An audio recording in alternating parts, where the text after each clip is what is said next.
Uzbekistan court sentences 23 for cough syrup deaths of 68 children.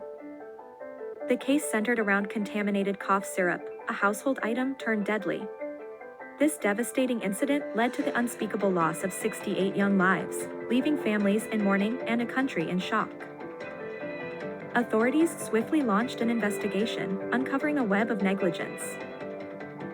In a decisive action, 23 individuals have been held accountable for their roles in this catastrophe.